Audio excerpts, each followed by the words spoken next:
নমস্কার, নতুন একটা ভিডিওতে আপনাদের সকলকে স্বাগতম। আজ আমি আপনাদের নিয়ে যাব হচ্ছে শিবনিবাস, যেটা মাছদিয়ায় অবস্থিত।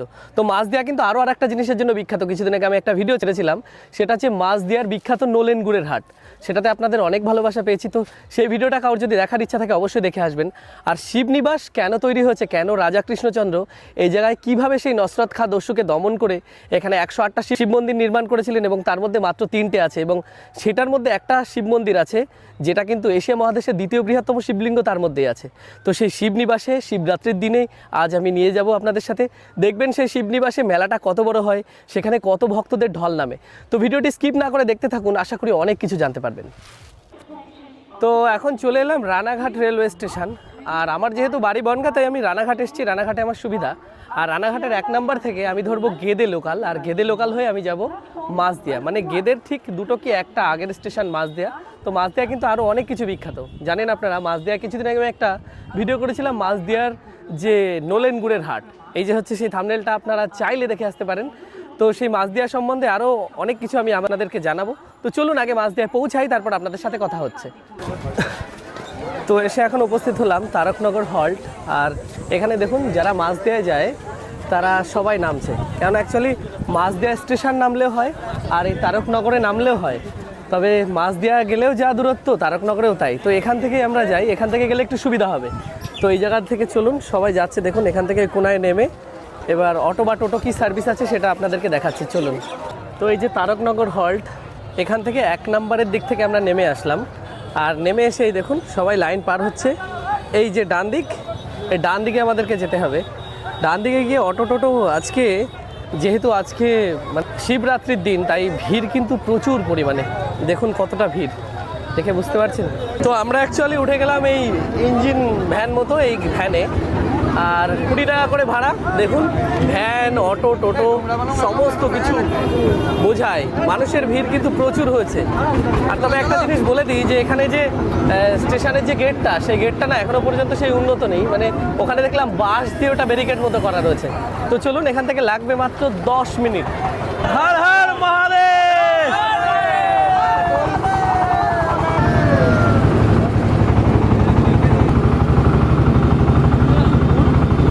তো 20 টাকার বিনিময়ে আমাদের একেবারে শিবনিবাসের সামনে নিয়ে আসলো। তো এটা কিন্তু আমাদের এশিয়া মহাদেশের মধ্যে দ্বিতীয় বৃহত্তম শিবলিঙ্গ রয়েছে এই রাজরাজেশ্বরী মন্দিরে। তো এখন ওই জায়গায় আমরা পৌঁছাই, তারপর আপনাদেরকে এই জায়গার সম্বন্ধে, কেন শিবনিবাস তৈরি হয়েছে, রাজা কৃষ্ণচন্দ্র কী কারণের জন্য তৈরি করেছিল, সমস্তটাই বলবো। তো এই যে হচ্ছে গেটটা আপনারা দেখতে পাচ্ছেন, এটা হচ্ছে মেন রোড। তো এই গেটটা দিয়ে আমাদেরকে যেতে হবে। তো এই গেটে কিন্তু গাড়ি টাড়ি ঢুকতে দিচ্ছে না, রক্ষী রয়েছে এখানে, বুঝতে পারছেন। তো চলুন দেখুন ভিড় আমি দেখাচ্ছি কতটা, দেখেন কতটা ভিড়, বুঝতে পারছেন। তো মূল রাস্তা দিয়ে আমরা মেলা প্রাঙ্গণের দিকে যাচ্ছি। আর মেলা প্রাঙ্গণটা দেখুন কত বড় মাঠে সেজে উঠেছে। দেখুন কত বড় একটা মেলা হচ্ছে এখানে।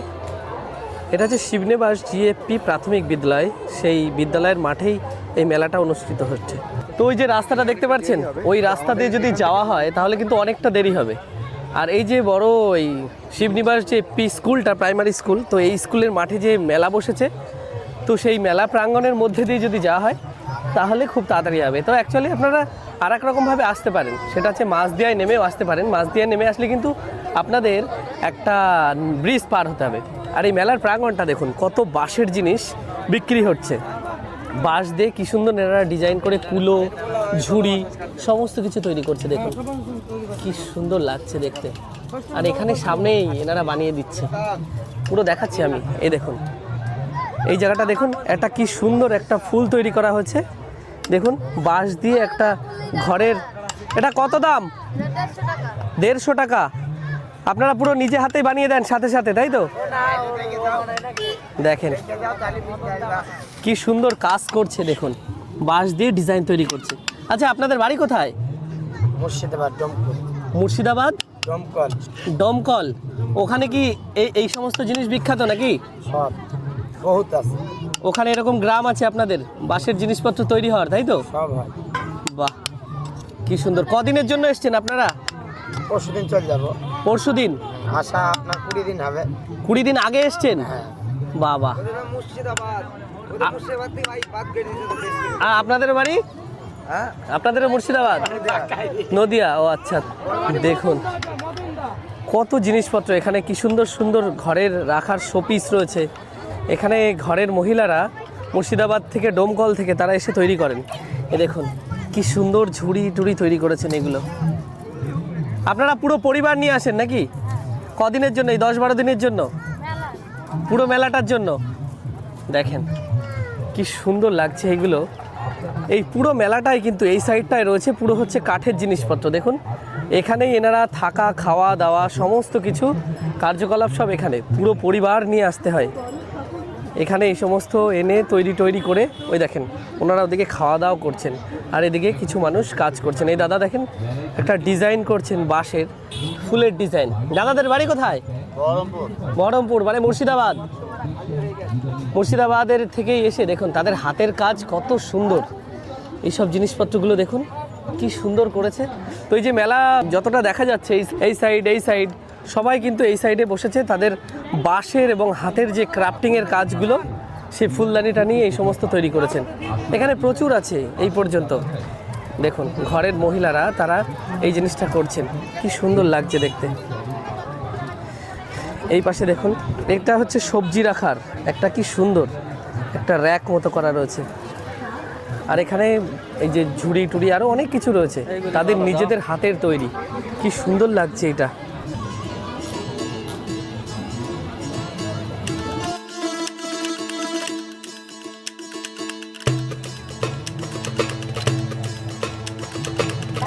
এই একটা জিনিস দেখুন। আচ্ছা এটা কি ফুলদানির? বাবা এই ডিজাইনটা কি হাতে কেটে তৈরি করা না? এই যে গণেশ টনেশ আপনি করতে পারেন এগুলো? ওই যে ওই দাদা করে। আচ্ছা এই ফুলদানির এইগুলো কত করে? এই যে 150 টাকা শুধু কি এই স্টিকটা আপনাদের হাতে তৈরি? এই কালো ডিজাইনটা করা কি করে? এটা ব্লু ল্যাম্প দিয়ে হিট দিয়ে পোড়াতে হয়। হিট দিয়ে পুড়িয়ে? আপনাদের বাড়ি কি মুর্শিদাবাদ নাকি? আমার বাড়ি নদিয়া। নদিয়াতেই? আচ্ছা ওই গ্রামে কি পুরো এই সমস্ত জিনিসপত্রই হয় নাকি? না দাদা, আমরা শুধু এই মেলাটাই। শুধু মেলাটাই? আচ্ছা এই মেলা শেষে হয়ে গেলে আপনারা কোন জায়গায় যাবেন তাহলে ব্যবসার জন্য? আমাদের বাড়ি। ওখান থেকে বিক্রি হয়? না, ওখানে গিয়ে আমরা অন্য কাজ করি। ও আচ্ছা, এটা সিজনে এই কাজটা শিখেছেন তাই তো? এটা সিজনে। ও আচ্ছা আচ্ছা। দেখুন কি সুন্দর হাতের কাজ এখানে। দেখুন আপনাদেরকে দেখাচ্ছি এই ডিজাইনগুলো। দেখুন এই ফুলদানিগুলোর কি সুন্দর ডিজাইন। আর এই যে ফুলের যে ইয়েটা করা, এটাও কিন্তু বাঁশ কেটে কেটে এই ডিজাইনটা তৈরি করে এবং কালার করা। দেখুন কি সুন্দর লাগছে। সমস্ত কিছু বাঁশেরই তৈরি, বাঁশ ছাড়া এখানে অন্য কিচ্ছু পাবেন না। এখানে দেখুন কি সুন্দর ছোট ছোট দানি করা, কালার করা। আর এইগুলো কিন্তু খুব সুন্দর লাগছে, বিশেষ করে এই যে মাছ টাছ এই ডিজাইনগুলো খুব সুন্দর লাগছে। ব্লু ল্যাম্প দিয়ে হিট দিয়ে তারপরে এই কালারটা করা হয়েছে, চেঁচে তারপরে এই শেপটাকে দেওয়া হয়েছে। কি সুন্দর লাগছে দেখুন। এতক্ষণ আপনারা দেখছিলেন এই যে বাঁশের যে জিনিসপত্রগুলো, ফুলদানি বিভিন্ন ধরনের তারা ডিজাইন করে এই মেলাতে নিয়ে এসেছেন বিক্রি করার জন্য। আর তার অন্য সাইডটাই এইটাই হচ্ছে মেলার সমস্ত দোকানপাট। দেখুন এখানে বাদামের দোকান দিয়ে আইসক্রিমের দোকান, সমস্ত স্টল, খাবারের দোকান সব কিছু দিয়েছেন।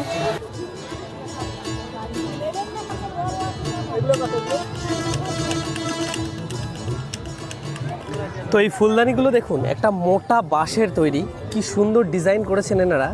বুঝতে পারছেন এখানে বাঁশগুলো কেটে কেটে কত সুন্দর ডিজাইন দেওয়া হয়েছে, কি সুন্দর শেপ তৈরি করা হয়েছে। এটা হচ্ছে শিবের মূর্তি খুব সম্ভবত। আচ্ছা দাদা এই যে বাঁশের যে ফুলদানিটা, এটা কত দাম? 2000 টাকা। এর মধ্যে লাইট সেট আপ করা তাই তো? এই যে উপরে লাইট সেট আপ করা 2000 টাকা এটা। দেখুন আপনাদের বাড়ি কোথায় দাদা? মাঝের গ্রাম। ও আচ্ছা আচ্ছা। এটা কি সিজনে এই ব্যবসাটা করেন? আচ্ছা এই কাজ শিখেছিলেন কোথা থেকে?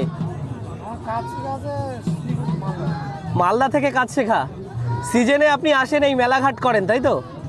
বাহ, যে কোনো হস্তশিল্প মেলাতে? ও আচ্ছা আচ্ছা আচ্ছা আচ্ছা। কি সুন্দর এনি হস্তশিল্প মেলা করেন। তবে এনার হাতের যে কাজ না সত্যি অসাধারণ। দেখুন এটা 2000 টাকা দাম। ভীষণ বড় ল্যাম্প, এর ভেতরে লাইট সেট আপ করা, একটা টিউবলাইট আর উপরে আর একটা লাইট জ্বলবে। তো তারা এই সমস্ত পরিবার নিয়ে 1-1.5 মাস ধরে থাকেন তো মেলায় নাকি? পুরো পরিবার খাওয়া দাওয়া সব কিছু এখানে? নিজেদের খাওয়া দাওয়া। তাই তো দেখছি খাওয়া দাওয়া যা জোটে বেচা কেনার উপরে নির্ভর হয়। দেখেন পুরো মাস সংসার পুরো নিয়ে এসে পেতেছেন এখানে সারাদিন কাজ করবেন, যা বেচা কেনা হবে সেই বেচা কেনার উপরে ডিপেন্ড করে এনাদের ইনকাম। তারপর আবার এই মেলা কমিটিকেও আবার এনাদেরকে কিছু দিতে হয়। তো চলুন আর একটা জিনিস আপনাদেরকে দেখাচ্ছি। এই দেখেন, এটা কি মাইলো খই নাকি দাদা? মাইলো। তো এই মাইলো সম্বন্ধে একটা পুরনো ইতিহাস আছে। যে সময় ৭৬-এর মন্বন্তর হয়, দুর্ভিক্ষের সময়, সে সময় কিন্তু আমাদের খাবারের প্রচুর অভাব হয়। সেই অভাবের সময় এই যে মাইলো খই এনারা ভাসছেন, বুঝতে পারছেন, এই মাইলো খই খাইয়ে সেই দুর্ভিক্ষের সময় তাদেরকে মানে রক্ষা করা হয়েছিল, তাদের খিদের আহার থেকে মুক্ত করার জন্য। তো এটা হচ্ছে সেই মাইলো। এই মাইলোটা হচ্ছে একটা ভুট্টা জাত, আপনারা বুঝতে পারছেন, অনেকটা ভুট্টার মতনই খেতে। মাইলোর দোকান, মাইলোর পাহাড়, আর ওই যে মাইলো ভাজা হচ্ছে, দেখুন এখনই ভুট্টার মতো ফুটবে ওটা। বালি প্রায় গরম বালিতে দেওয়া, ওটা প্রায় শুরু হয়ে গেছে। উপরে একটা ঢাকনা দেওয়া রয়েছে যাতে ওটা ছিটকে না যায়। দেখুন দেখুন কেমনভাবে ফুটে পুরো ভুট্টার মতো খই উঠছে।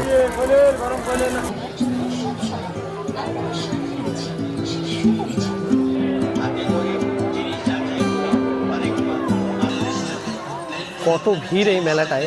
প্রয়োজনীয় যত সামগ্রী আছে, মেয়েদের, তারপর ঘর সাজানোর জিনিসপত্র, আরও প্রচুর কিছু আছে। ওখানে রয়েছে ঘরের আসবাবপত্র, তারপর বাসনপত্র দোকান, সমস্ত কিছু। তো চলুন, মেলাটা কিন্তু বেশ ভিড় হয়। তো আপনাদেরকে এই ভিড় ঠেলেই নিয়ে যাই। দেখুন বেশ ভিড় হয়, তবে এখন বুঝতে পারছি প্রায় লক্ষাধিক মানুষের সমাগম ঘটে এই মেলাটায়। তো চলুন আগে এই ভিড়টা ঠেলে আগে মেলা প্রাঙ্গণ অর্থাৎ শিব মন্দিরের সামনে আপনাদেরকে নিয়ে যাই। তো অনেকটা ভিড় ঠেলার পরে আস্তে আস্তে উপস্থিত হলাম মেলা প্রাঙ্গণে। অ্যাকচুয়ালি যেখানে শিবনিবাসের যেই আমাদের সারা এশিয়া মহাদেশের মধ্যে দ্বিতীয় বৃহত্তম যে শিবলিঙ্গ, সেই একেবারে মাঠের মধ্যে। তো এখানে 3টে মন্দির দেখতে পাচ্ছেন, আর এই মেলা প্রাঙ্গণটা কতটা সেজে উঠেছে দেখুন। এটা হচ্ছে রাজেশ্বরী মন্দির, মানে এটা হচ্ছে কৃষ্ণচন্দ্রের প্রথম যে স্ত্রী, তার স্ত্রীর উদ্দেশ্যে এটা এশিয়া মহাদেশের দ্বিতীয় বৃহত্তম শিবলিঙ্গ এর মধ্যে রয়েছে। আর তারপরেরটা রয়েছে, তারপরে হচ্ছে রাজ্ঞেশ্বরী দেবীর উদ্দেশ্যে তৈরি করা হয়েছে এইটা। এখানে রয়েছে 7 ফুটের উচ্চতম বিশিষ্ট শিবলিঙ্গটা। তো এই যে মন্দিরটা আপনারা দেখতে পাচ্ছেন, এটা হচ্ছে কৃষ্ণচন্দ্র তার দ্বিতীয় স্ত্রীর উদ্দেশ্যে, রাজ্ঞেশ্বরী দেবীর উদ্দেশ্যে এখানে একটা শিব মূর্তি নির্মিত করা রয়েছে। আপনাদেরকে দেখাচ্ছি, দেখুন এখানে পুলিশ প্রোটেকশন রয়েছে, সবাই পুজো দিয়ে বেরোচ্ছেন। তো রাজ্ঞেশ্বরী দেবীর উদ্দেশ্যে এটা তৈরি করা হয়েছিল। এটার উচ্চতা হচ্ছে 90 ফুট, মানে মন্দিরটার। আর এর ভেতরে যে শিবলিঙ্গ আছে, সেই শিবলিঙ্গটা হচ্ছে 7 ফুট। আর রাজেশ্বরী দেবীর উদ্দেশ্যে যেটা বানিয়েছেন সেটা হচ্ছে এইটা, এটার উচ্চতা হচ্ছে 120 ফুট। আর এর ভেতরে যে শিবলিঙ্গটা আছে সেটা হচ্ছে এশিয়া মহাদেশের মধ্যে দ্বিতীয় বৃহত্তম, আর এশিয়া মহাদেশের তথা সারা পৃথিবীর সবথেকে উচ্চতম যেটা শিবলিঙ্গ, সেই শিবলিঙ্গটা হচ্ছে আসামের নাওগাঁতে অবস্থিত 126 ফুট। আর এটা কিন্তু 9 ফুট উচ্চতা বিশিষ্ট। তো চলুন আমি দেখাচ্ছি আপনাদের এখানে। আর আজকে কিন্তু প্রচুর ভিড়, দেখাচ্ছি দেখুন। এখানে পুলিশ মোতায়েন করা রয়েছে, দেখুন। এটা হচ্ছে সেই এশিয়ার দ্বিতীয় বৃহত্তম শিব মন্দির, এটা এখানে দেওয়াও আছে দেখুন। তা শিবলিঙ্গটা এতটাই উঁচু না, এখানে ফুট, তার জন্য সাধারণ মানুষের হাইটের থেকে অনেকটা বেশি। তাই তারা কি করে, একটা সিঁড়ি মতো তৈরি করা আছে, আমি একটা শট দেখিয়ে দেবো।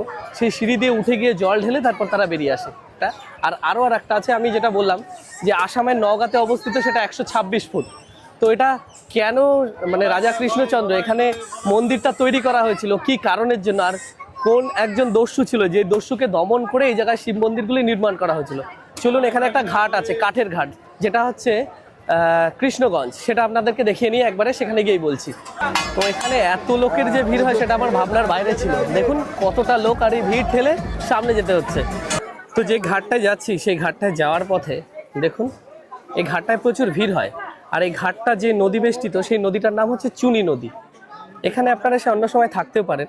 এখানে রয়েছে চুনি হাউস স্টে, মানে চুনি হোমস্টে, এখানে এসে থাকতে পারেন। আমি আগে একটা ভিডিও বানিয়েছিলাম, সেই রিভিউ আপনারা দেখতে পারবেন। এই চুনি যে হাউসটে রয়েছে, সেই হাউসটের মধ্যে কাঠের সাঁকো আছে। অ্যাকচুয়ালি আমরা যদি মাছ দিয়া হয়ে আসতাম, তাহলে কিন্তু এই কাঠের সাঁকোটা বা ওই ব্রিজটা পার করতে হতো। তো দেখুন এখানে কত সাধু সন্তরা রয়েছে এই পাশে। তো অ্যাকচুয়ালি কৃষ্ণচন্দ্র যেখানে এসে মনোনীত হয়েছিল যে এই জায়গাটায় মানে মন্দির নির্মাণ করতে হবে, সেই ঘাটটাই আমি আপনাদেরকে দেখাচ্ছি। চলো দেখুন এই ঘাটটায় কতটা ভিড়। আর এই সেই বটগাছটা দেখুন, এই সেই বুড়ো বটগাছ, মানে প্রবীণ বটগাছ। এই বটগাছটা কিন্তু অনেক পুরনো। আর এই ঘাটটাও আমি দেখাচ্ছি আপনাদেরকে, চলুন। তো দেখুন এখানে ভগবানের প্রতি তাদের কোনো আস্থার উপরে বেস করে তারপর ইনি দণ্ডি খাটছেন, নিশ্চয়ই কোনো মানত করেছিলেন।